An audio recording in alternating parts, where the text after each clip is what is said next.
Hello again, rail fans. I spend a lot of time rail fanning the CSX because I'm sure like you, I rail fan mostly close to home, especially nowadays. And CSX is the railroad that's closest to my home. But there's a lot of exciting stuff going on in Florida over on the Atlantic coast, the other coast from me. So twice this winter, I've made trips over there to see what's happening. The Florida East Coast Railway, a freight railroad, and Brightline, a passenger carrier, have made a deal to upgrade the FEC's track and signals. Privately owned and funded Brightline is making a go at a cross-state passenger train business. Now, I'd seen it in action already in 2018, but that was just line side stuff with trains just passing by. So I wanted to get in a little closer and see some more of the actual operations, the station stuff. So I had to go back for another look at it, Brightline, and the FEC. So let's take a look. It was a long drive in the wee hours of the morning, across State Road 60 and down the Florida Turnpike to West Palm. I'm on the old Dixie Highway next to the Port of Palm Beach Yard. Train 101 is already here, dropping intermodal cars for the port. In about 20 minutes, I'm in downtown West Palm, where the southbound 101, after finishing his work at the port, snuck up on me, as FEC trains will do.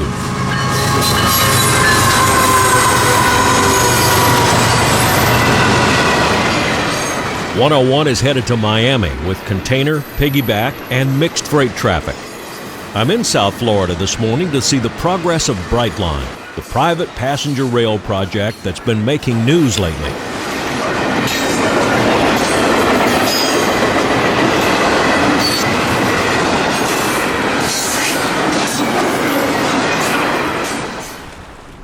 West Palm Beach is an old Florida beach and business town. Across Lake Worth, the intercoastal waterway, is Palm Beach, home of the very, very rich. Using FEC's rails, Brightline completed the initial leg of their route in 2018, Miami to West Palm. They were open for business up until spring 2020, when COVID wrecked everything. In March of 2022, they're operational again and running hourly on the FEC main line. I'm set up at the West Palm Beach station, just as Brightline BLF 704 rolls in. West Palm is at the very top of the route, is the departure point for southbounds and the end of the line for northbounds. Brightline is an all-new operation from the ground up. New train sets, new stations, even new track. Brightline is in the process of double-tracking the FEC right-of-way from Miami to Cocoa. Downtown West Palm is a busy place for a Saturday morning. At 08:49, BLF 704 departs for Point South. A driver has come in under the gate as it was coming down and is caught in the crossing, but he stopped well short of the track. The engineer is giving him a little horn anyway, just to make sure. 704 today is the train set called Bright Pink. Brightline names its train sets for colors.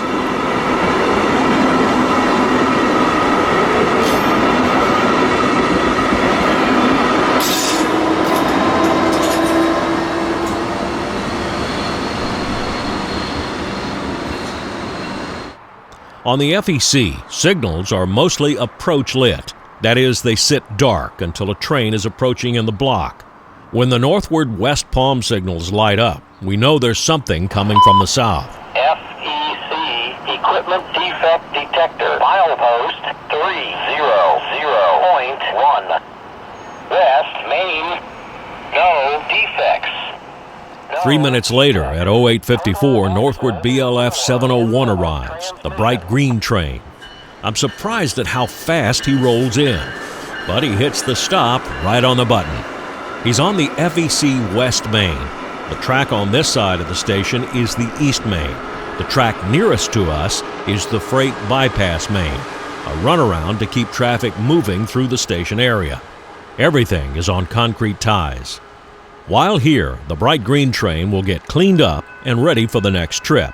West Palm is the north end of the line for now. I poked around West Palm for a half hour or so, then went down to a watered crossing I'd found on Google Maps. This is Ardley Canal, just south of Gregory Road. There are lots of bridges on the FEC main. In South Florida, most of them are drainage canals. At 0952, here was BLF 702, bright red, northbound.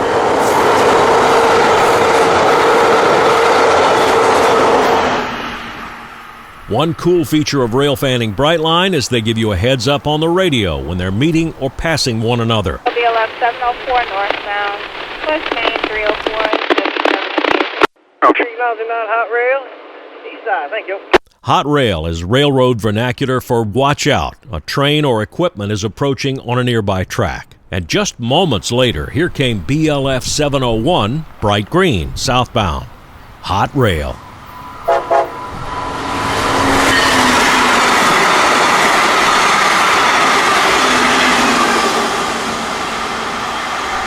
At the time I shot this video, Brightline was running trains every hour. The whole trip from Miami to West Palm or the other way takes an hour and 12 minutes. Weekday departures start at 5:10 a.m. and continue hourly through 9:48 p.m., except for a 2-hour gap at noontime. On the weekends, the schedule starts a little later.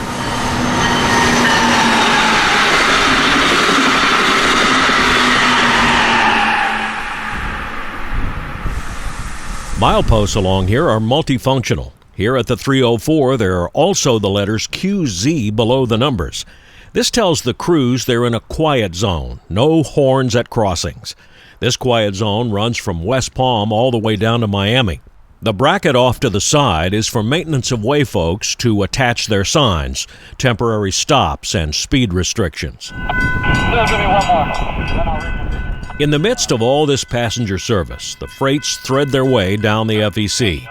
We're at 15th Street in West Palm, where train 103 comes through. FC train, 103 hot rail, east main, 45, West Palm Beach, West Palm Brightline. With a GE ES44C4 in the lead, trailed by a liquid natural gas fuel tender and an ex-Union Pacific EMD SD40-2,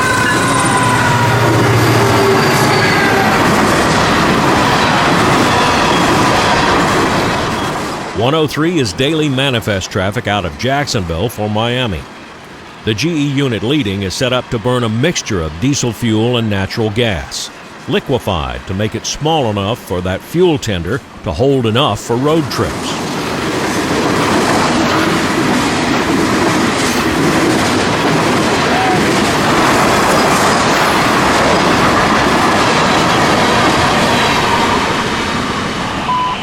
Right across 15th Street is the Brightline Maintenance Shop. Here is where they service their Siemens Charger locomotives. These are model SCB-40s, carrying a 4,000 horsepower Cummins 16-cylinder diesel engine. 109 still looking good. One more car. One more. Back at the Brightline West Palm station, Bright Pink is departing for another southbound run to Miami.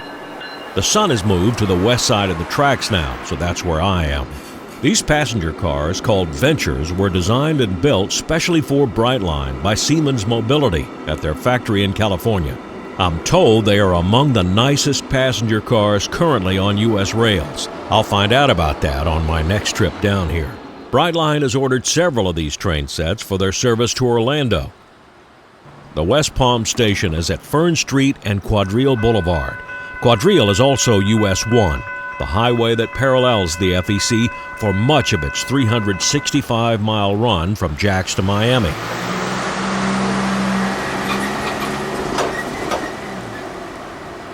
In just a couple of minutes, northbound Bright Green is arriving on the East Main. If you look closely, you can see those green lights on the cars.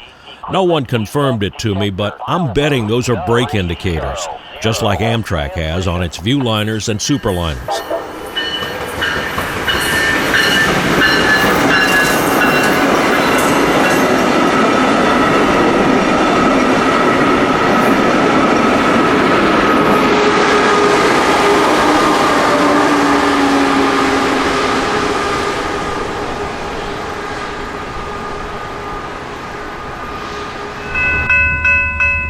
Now one more trip back up to West Palm Beach Yard. This is the 23rd Street crossing, northern entrance to the yard.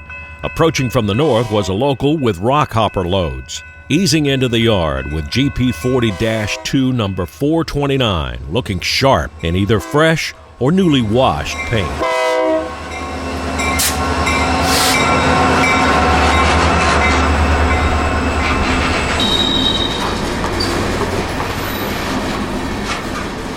The single Jeep is showing off its muscles with this train. Gons and hoppers loaded with either sand or crushed lime rock, and 4 big tanks on the bottom loaded with liquefied petroleum gas, probably propane. FEC railfan Gary Lovelace says this train was probably 912.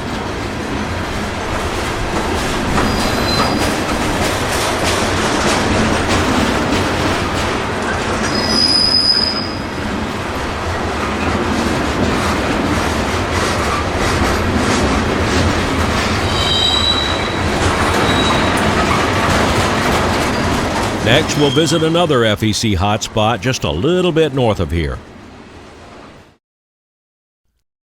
Fort Pierce is at milepost 241.5. FEC has a yard here, and by the looks of it, this is the depot for all the concrete ties that Brightline is putting down for the second main between West Palm and Cocoa. Lots and lots of concrete ties.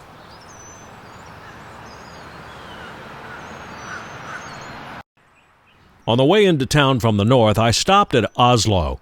Construction is well underway on what will be the West Main here. On the northern edge of Fort Pierce, I veered off US 1 and onto the Old Dixie Highway. Right here, the bridge over Taylor Creek has been widened to carry the second main track. It appears the new track will go over some of the right-of-way that held an old industrial spur long since out of service. South about a mile is downtown Fort Pierce. This is one of the few overhead crossings on the FEC. For years called Avenue C, it was at some point renamed for A.E. Backus, renowned Florida landscape artist. An old steel trestle with a center pier that split the travel lanes of the street. It held a second track at one time and looks like it or its replacement will again do that soon. The track construction was a help to finding trains. While the FEC is normally radio silent, the track work meant that all of the trains had to get permission to move through the work zones. Lots of talk between train crews, road foremen, and dispatchers. FEC train 903 with that lead 416, you do have permission past my conditional stop, milepost 240 northbound, 1 restriction. Do not pass northbound 239.85. City Causeway, State Road A1A. At 0932, the Fort Pierce local 903 comes out of the yard to work Palmdale Oil.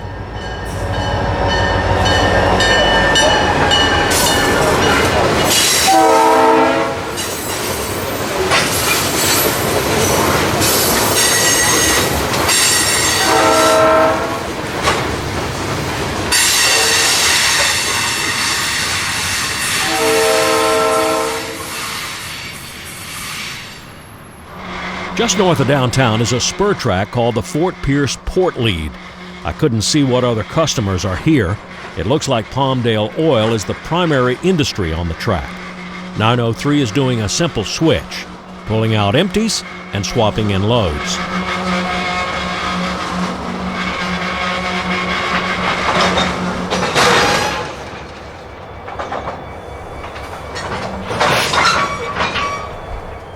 It took several ups and backs to spot all the cars they were handling today.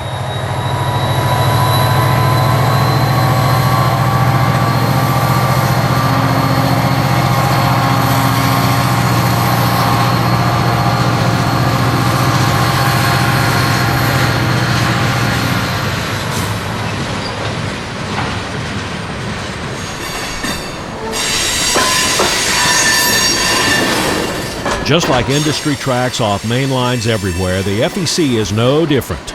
There are fewer and fewer small customers and more rails overgrown with weeds. After 40 minutes of work at Palmdale Oil, 903 shoves back to Fort Pierce Yard.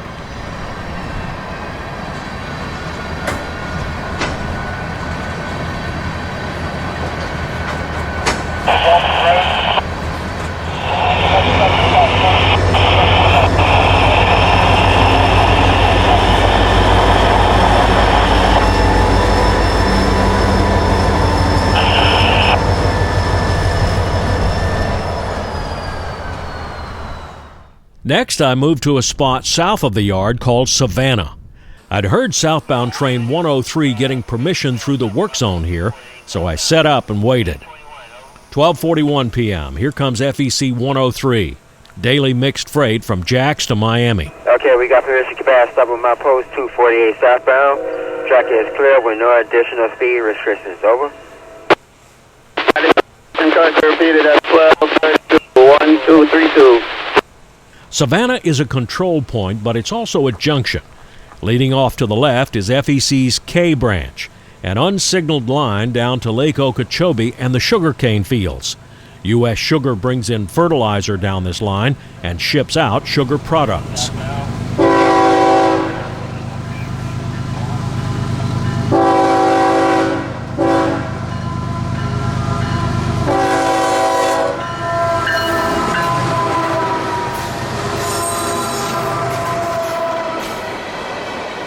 The empty gons are rolling south to the Lime Rock mines around Miami.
Brightline has installed these sensors over their crossings to detect obstructions on the tracks.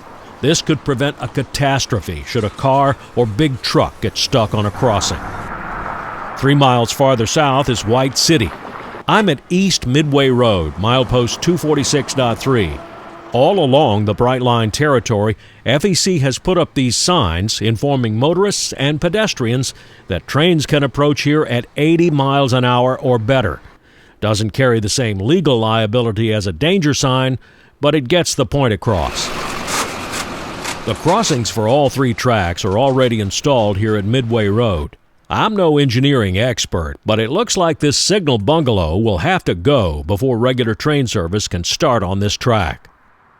I stayed here long enough for a southbound work train to come up on us. It was what looked to be granite ballast on the head and loaded sand gons and hoppers trailing. At one time, this was the south end of White City siding. Soon, White City will have a second and third track. Not sure whether that middle track will be a center siding or what. I would never have known what a great shot White City is without the drone. The Indian River Lagoon is less than 1,000 feet from the FEC main line. For you unmanned aircraft buffs, I'm now flying a DJI Air 2S.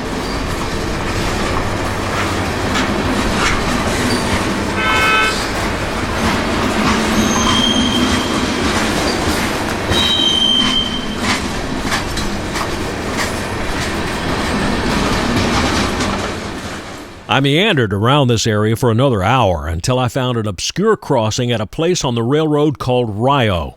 And again, Rio used to be a siding. Now it's a crossover on the new double track. I let down here for quite a while and took note of the new signals. These LEDs are noticeably brighter than traditional incandescent lights. You can really see these in any kind of daylight. I like them. At 15:56, another freight came up. This was 206 out of Miami, doing its northbound dance around construction zones. He was holding here at Rio until the dispatcher could clear a ballast train working back up at White City. FEC train 206, call EIC Ron Carter. P. Carter back to FEC train 206, over. So we got the engine E17 coming at you northbound, need to get by your board. Is it 254? All right. 206 for the 817 in the lead. ERVIC, Ron Carter's permission to 5 fine condition. At 1609, the dispatcher clears the way for 206 to leave Rio and continue northward. Leading 206 this afternoon is engine 817, one of the same locomotives we saw on our earlier trip to West Palm Beach. Also in there is 429. We saw that one too.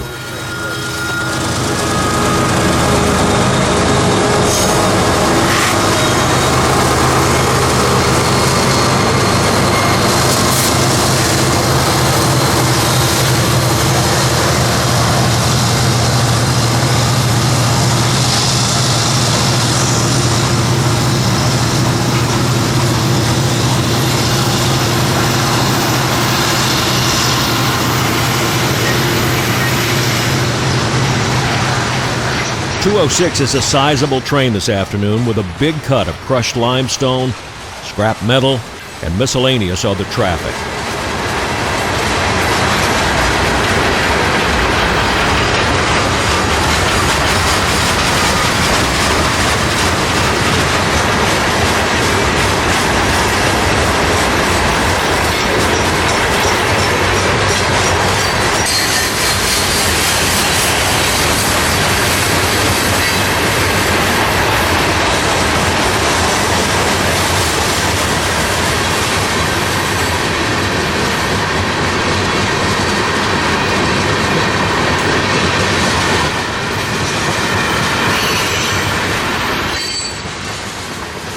From 75 feet up, you can see why Flagler named his railroad the Florida East Coast.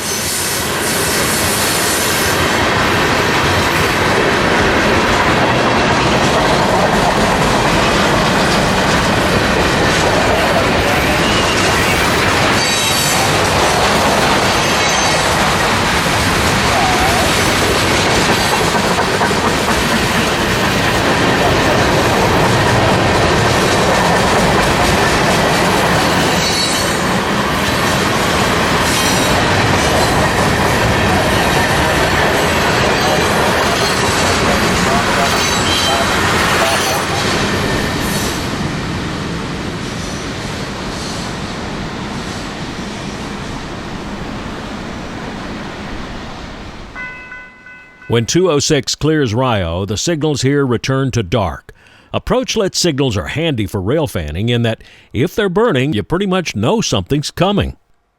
This was a compilation of 2 trips I took over to the East Coast, one to West Palm, the other one to Fort Pierce. My next trip is going to be to Cocoa, where Brightline has already peeled off of the FEC headed west. They built tracks all the way to Orlando and the international airport there. Next, they're planning to take it to Disney and then on to Tampa. So I'm going to cover a lot of that as that starts to happen. Now for a couple of thank yous for this video. First to 3 FEC rail fans, Jim Kowalski, John Petito, and Gary Lovelace, for their invaluable technical and operational guidance. Couldn't have done this without you guys. Second, I got a new sign on the fence over there. That BNSF right-of-way keep out sign, got that from Jerry Johns in Fresno, California. Much appreciated, Jerry. Now, I would like if you would do me a big favor. Subscribe to the channel if you haven't already done that. Hit the like button down there if you like this video. And let's make plans again to meet up somewhere out there on the high iron real soon. Till then, this is Danny Harmon, out.